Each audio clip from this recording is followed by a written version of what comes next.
What's up, guys? Coming at you with a very odd aquarium light video, kind of DIY trial thing. I don't see much talk on the internet about these headlights. Yes, I said headlights, like off of a car, being used for an aquarium light. What I have in front of me here is a left and a right broken, that is busted, they're unusable on the car, they are trashed headlights. This one, as you can see, is busted on the backside too. They are headlights off of a 2014, 15, or 16, and possibly newer Toyota Corolla. And what's special about these headlights, well, not just, I'm not saying these are the only ones that have them. There are some other ones out there, like some Nissan Rogues, and then a lot of your high-end luxury cars like BMWs and Mercedes also are using this now. But the low beam headlights are actually LEDs, not HID, LED. It's something that's just now emerging on the market for car headlights as a common thing. The Corollas seem to be the easiest ones to obtain. The Rogues are hit and miss. I guess it's not a standard option. There's only some higher end options of the Rogue. It's either Rogue or Murano, I can't remember, by Nissan, that has these. However, the Corollas 14 and up, standard equipment is LED low beams, and you can sort of see them in there. They look like your average projector. I mean, be it having an odd trapezoid type shape, it just looks like a projector in there. And I'm not gonna go through in this video opening up headlights. There's tons of videos on YouTube on cracking open these composite headlights. The method I have used in the past when I retrofitted some projectors into a Toyota Tacoma was to preheat the oven at 350, turn the oven off, put the headlights in for X amount of minutes until the glue gets soft. You can pry the lens off.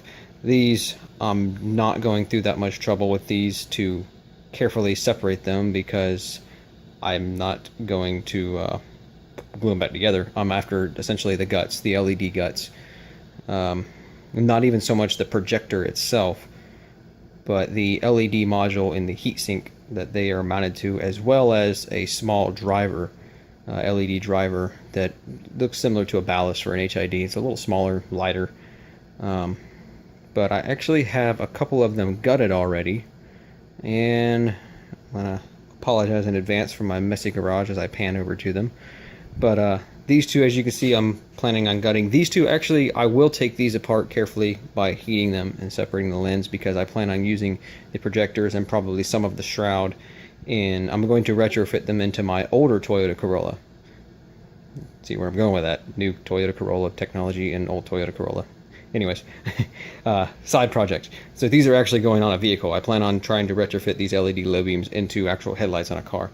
The ones that I've already gutted and plan on using on my aquarium, which by the way is a 120 gallon, 6 foot long aquarium in my living room / dining room. It's kind of between it. It's like you can see it through the wall kind of thing. Those are gutted and over here. So again, apologize for the mess. That is the innards of 3 of them.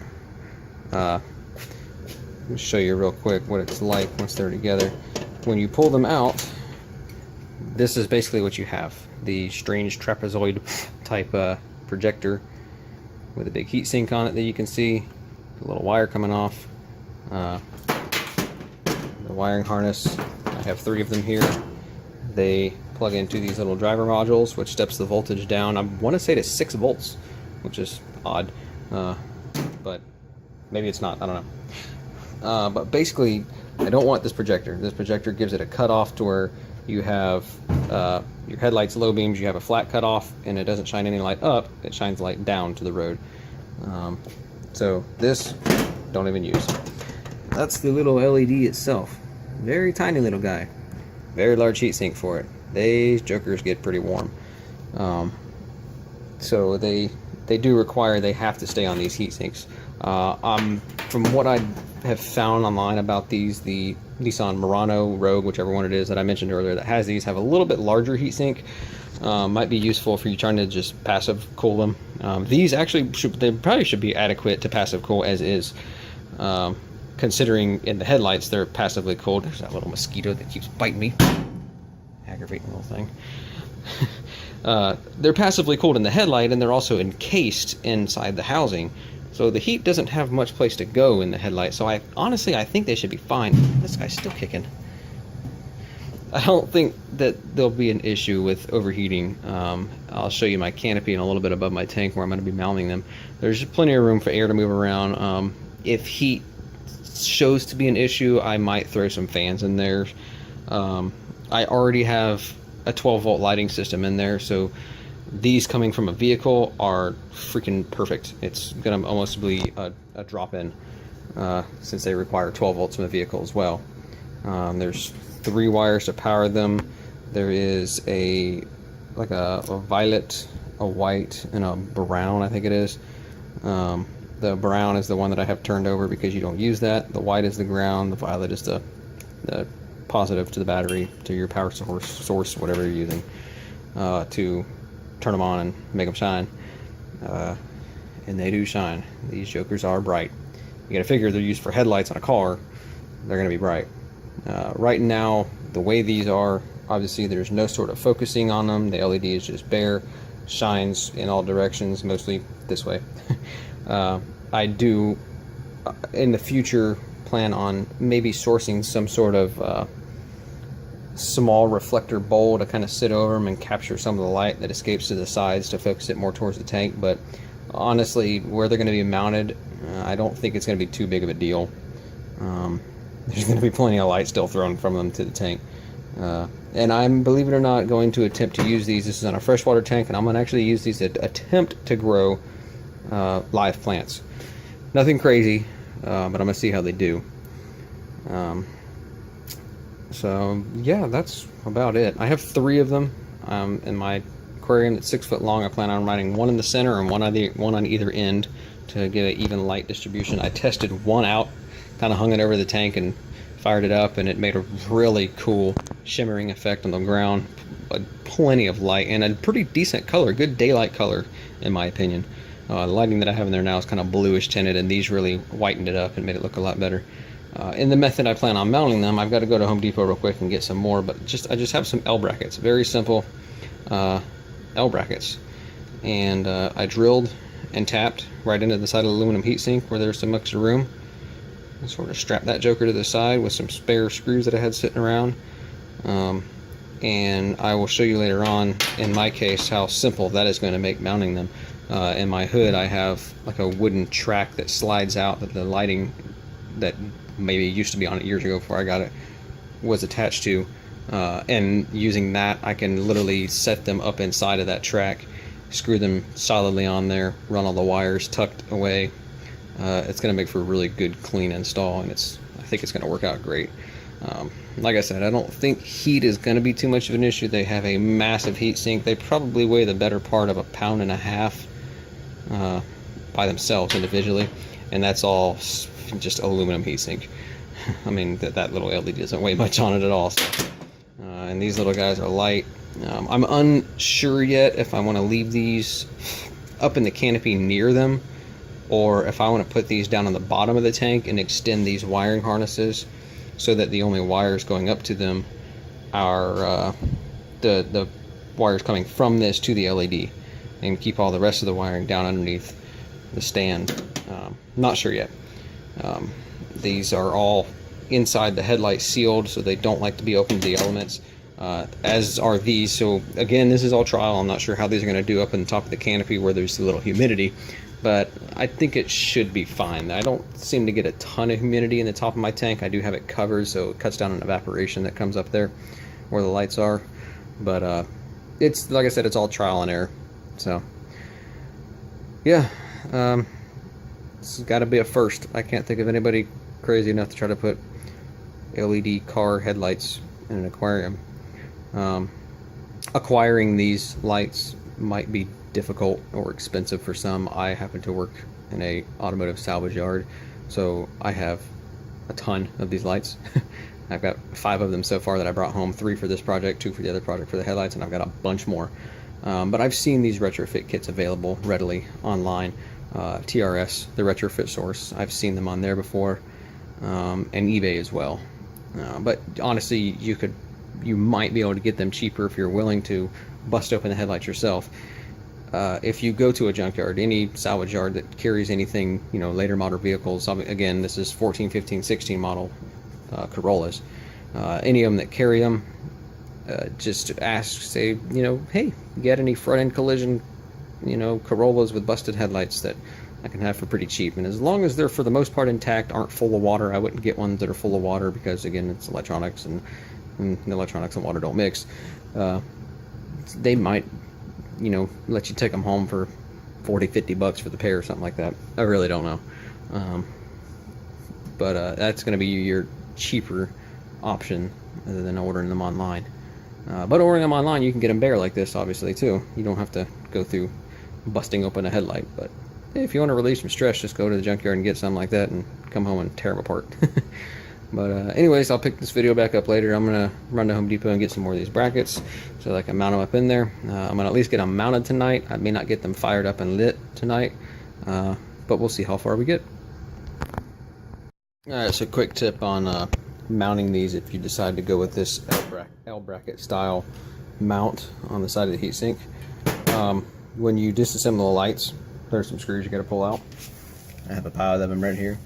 Miscellaneous screws. Some of them use, well, the majority of them use a Phillips head, and there's also some Torx head ones. But the Phillips head ones come in quite handy if you don't have any extra screws lying around. Once you line up and drill your holes, as you can see, this L bracket, it's on there like so. Already drilled the holes. I did not tap them. I was using these other screws that came out of the headlight, reusing them. Works perfect. They kind of tap their way right into the aluminum. The holes are bigger than the screws, so you have a little bit of adjustment on this bracket and the way it's mounted to the LED. So it doesn't have to be perfect lined up. When you get it on there, before you snug everything down, you can move the bracket around a little bit, and get it angled this way or that way, just a hair, by moving it around before you snug the bolts down or screws down. Well, quick update of the Corolla LED headlights as aquarium lights. I'm going to show you the final product. Currently, this is with the LED lights that I had set up prior. Quick rundown: it's a 120 gallon freshwater. A couple of live plants in there, as you can see, that aren't doing too fantastically well on the LED lighting I have now, which I can show you is simply a couple of RGBW, red, green, blue, white strips, and they give decent light. But the light color looks good, it's just not bright enough. And you've probably gotten a peek at the Corolla LED headlights mounted in there. Here they are. Like I mentioned, L bracket is just strapped to the side of them, and those are bolted to some cross braces that are going on this whole track assembly that runs along. I've got one on the right, one over here in the center, one on the left. There's our little driver box for them right beside it, also screwed to the same crossbar. The power wire is running up there, it runs back along the top, comes down through the side, and then goes along through down the back side of the tank, where it then comes around and underneath it. So again, this is before using eBay RGBW LED strips. Now let me show you what I got going on underneath to power the Corolla LED headlights. Down here, it's got a little switch down there to the side, the LED light up here, perfect for lighting up, sump and all that when I need to. Now all this is kicked on via a timer. This switch here, or this power source splitter, runs the return pump in the sump, both heaters in the pump, as well as a power head in the pump that I use for an agitator just to keep, you know, film from building up on the surface of the water in the sump. So literally if I shut that off, it kills pump, heaters, everything. Keep that back on though. This controls basically all of my 12-volt accessories that I use. 110 accessories, 12-volt accessories. The timer kills everything, including the interior light. So that's set to come on, I think, at 10 in the morning, and I don't remember whatever time it shuts off, but all it controls is this outlet right here, which is running along the back, comes up, goes to this mess here, which I have yet to clean up, but it's purely set up for testing and functionality, not pretty right now. What this is an Xbox 360 power brick. Puts out, I think it's 16 or 17 amps max or something like that, which is plenty because I'm not using near that.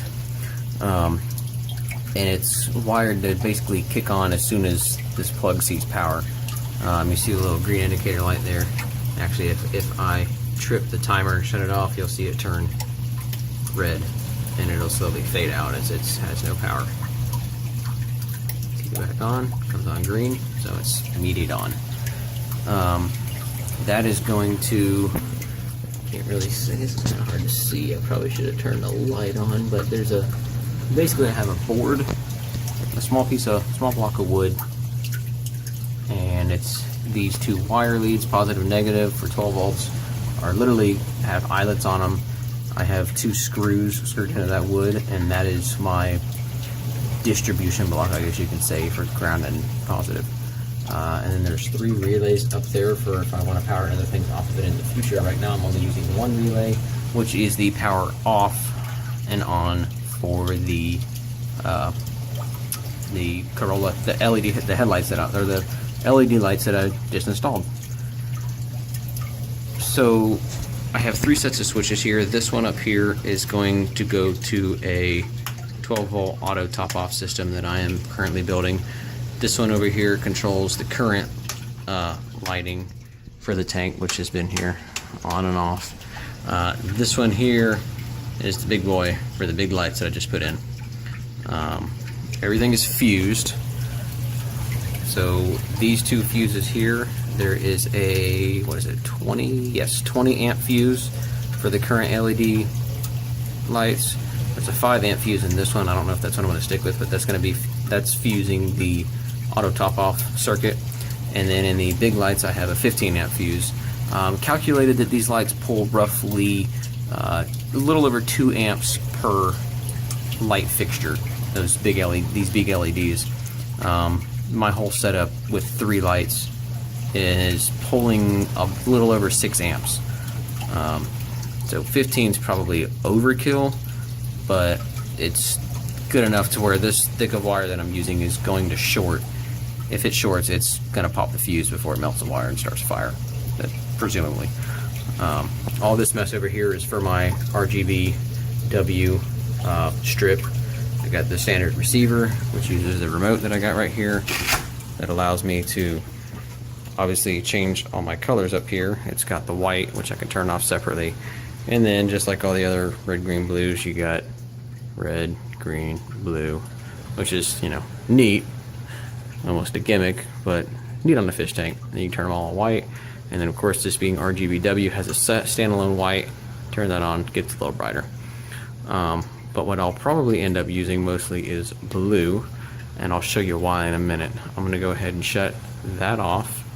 Well, actually, I'm gonna leave it on, and I'm gonna shut it off with the switch here. Now, to show you just how bright these headlight LEDs are in an aquarium. Actually, you know what? I'm gonna go back to white, full on, give you a before and an after. So, before, RGB-W strips. Notice the color, notice the intensity. Now, kill that. Now let's turn on the LED headlights.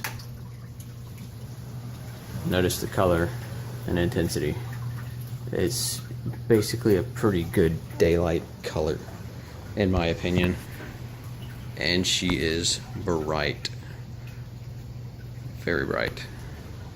Let's walk around here.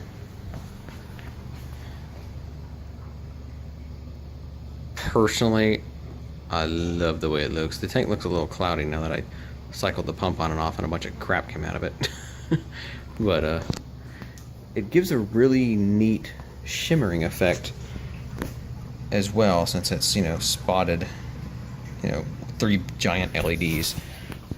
You can almost see my little flounder hanging out down there in this light. It's not gonna focus, of course. Let me do something real quick. I'm gonna shut that off. I'm gonna turn these back on, but I'm going to turn the white off, turn them pure blue. And I'm gonna show you what kind of effect this gives it. So with these on, it's got a little bit of a yellow hue, but if I turn the blue on, it gives it a little bit better color, in my opinion, with a little blue added. So let's see if I can get a view of this. Pure LED headlights with a little blue. But I'll show you these guys in action here. Again, they are bright. There's one, there's another, and another. That's all that's lighting it right now, is those 3 LEDs. So they get, the heat sinks do get a little warm, like I mentioned before, but they are pretty good size. But I mean, you can put your hand on them, and I mean, they're warm to the touch. Obviously, once they're, you know, been running for a little while, they do get hot, and they are going to hurt touching your hand. They're not going to burn you. The drivers get a little warm too, but I think they'll be fine. There's plenty of room in there for ventilation. It doesn't really get too humid up there, it seems. Let me kick my light back on here. I did have a little trouble at first when I hooked them up. The fuse holder that I originally used was apparently not good enough. It was this guy here, cheap little plastic thing. The actual fuse holder was getting hot. This wire, I guess, was too small too. And then there's another, the relay I'm set up is to use a ground interrupt. So there's a wire coming from the fuse to the ground, and this little wire was not enough to carry it, and it was getting quite warm. So I quickly shut them off, redid it with some thickened wire, and they stay, all the wires and plugs stay cool to the touch now. So I don't think that that's going to be an issue anymore. So yeah, they're all perfectly cool. Cool, man, cool. So, anywho, let's go back. Let's kill that light. And let's kill these. So, that is the end result with Corolla, Toyota Corolla 2014, 15, 16 LED headlight modules as an aquarium light. 3 of them in this 120 gallon, roughly 6 foot long tank. And I'm going to see how they do for live plants. I don't have anything crazy right now. A couple of lilies, as you can see. A little bright green one back there is from a local spring. There's some Amazon swords. There's actually a couple more Amazon swords over here. Don't mind all the detritus or the poop on the ground. It needs to be vacuumed. There's another spring salvage plant. There's another lily over there. They weren't doing too awesome with the LED lights before, so we'll see how these work out. I'm hoping for a little better. They're much more intense. Color seems better, but like I said, it's a headlight, so who knows what they'll do for plants. But as far as clarity, they look great in my opinion. I love the way they look. Love the color. Love the intensity. So we will see how it works out. The flounder over here I keep focusing on is my new guy. You can't really see him. Oh, there you go. You kind of make him out now. He doesn't do much. He just kind of sits on the bottom. You can see his eye poking up right there. His little gill flapping. Anyways, that's not what this video is about. This video is about the lighting. So, but yeah, not too bad. Not too bad for a DIY project, DIY LEDs. I have a hard time spending the amount of money they want for LED aquarium lights, so I've been searching for ideas for homebrew lighting. So do with this video what you will. Make them for your own tank. Questions, comments, concerns, post them in the comment section down there. Let me know what you think. Hate it, love it, gonna try it yourself. Suggestions. So there you go.